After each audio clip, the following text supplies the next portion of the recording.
Hello heroes and villains of Ends Week. Today is going to be a fun day. We're going to learn how to play Photosynthesis on Board Game Centric.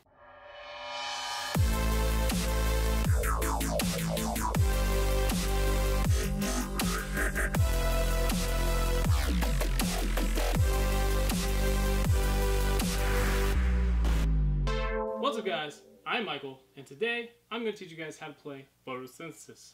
Photosynthesis, if I can say it right. It is a 2 to 4 player game brought to us by Blue Orange Games. It's actually very deeper than what I would think from first opinion, first look at it. And you get to grow all kinds of cool trees. So first off, let's look at what's in the box. Photosynthesis contains the following components: 1 game board, a sun segment, 4 revolution counters, 4 player boards, a first player token, 24 scoring tokens,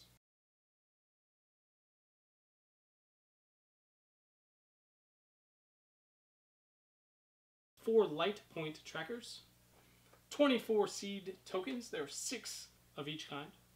There are 32 small trees, 8 for each player, 16 small trees, 4 of each color, and 8 large trees, 2 of each kind for everyone.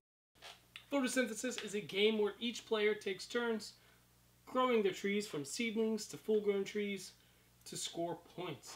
It's actually pretty simple, so let's set it up so you guys can get it to the table. For setup, make sure the main board is in the center of the table. Give each player 1 player board, 1 light point tracker, 6 seeds, and 14 trees, all of their selected tree type. Stack the scoring tokens into 4 piles next to the board in descending order so the highest scores are on the top of each pile. Each of these stacks are different shades of green and have different numbered leaves on them.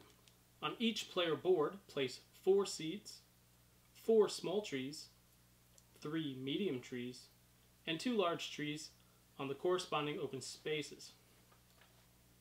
Your remaining seeds, small trees, and medium tree will be placed beside the player board. These are the seeds and trees available to each player at the beginning of the game. Then take the light marker and place it on the point tracker on 0. Taking turns, each player will place 1 of their available small trees on a space on the outside of the main board. The space is with 1 leaf. And then after everyone has placed 1, everyone will place an additional small tree in the same zone. Finally, place the sun segment on the sun symbol printed on the board. There are numbered revolution tokens that you can use in order to keep track of how many times the sun has gone around. Once it goes around, discard 1 into the box. When it goes around again, discard the next one in the box, and so forth. Unless you're playing the advanced version of the game, the 4th counter can stay in the box. Alright guys, that is it for our setup. The rest of the game is split into 2 phases that each player will take. Everyone will gain light points in the photosynthesis phase. This is where all your trees that are exposed to the sun will gain points, and I'll explain that. And then your life cycle phase, in which case you will use those points to buy new trees, buy new seeds, grow your trees, or end the life cycle of your tree to score points. We're going to get into that as well. So let's start with the photosynthesis phase.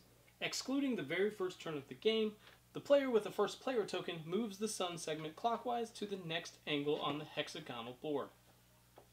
Light points are then counted based on this position of the sun, and all players get light points for each tree that is not in the shadow of another tree. You will gain 1 point for every small tree, 2 points for every medium tree, and 3 points for every large tree. Seedlings do not gain points. Every tree casts a shadow on the side opposite to the sun. Small trees cast 1 space of shadow, medium trees 2, and large trees cast 3 spaces of shadow. Trees cast a shadow over other trees, including trees of their own variety. A tree standing in the shadow will not get sun points unless it is taller. But the life cycle phase. Once life points have been collected, the round continues with the player with the first player token. They can spend these light points for any number of actions, However, keep in mind, you cannot carry out more than one action on the same space on the main board. Buying. You can use light points to purchase seeds or trees of any size from the player boards. There's a number next to these that correspond to their value. You buy them from the bottom, going up, making sure to subtract the value from your light points on the tracker. Anything you've bought moves to the available area next to your player board. Planting a seed. Players can plant a seed around one or more of their trees using one light point per seed. Using a seed from the available area, it can be planted at a distance that's determined by the size of the tree from where it comes from. Seeds can be placed in any direction, one space away from a small tree, 2 from a medium, and 3 from a large. Keep in mind, planting a seed originates from the tree it came from, meaning in the same turn you could not grow this tree, or anything else involving that space. Growing a tree. A seed or tree can be replaced only by the next size up. Growing a seed into a small tree costs 1 light point, from a small to a medium, 2 light points, and from a medium to a large tree, 3 light points. To grow the seed or tree, players can only take the tree from the available area.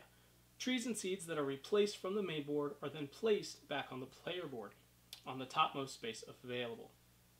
If there are no spaces left, the tree or the seed is discarded into the box for the remainder of the game, meaning you can't use it anymore.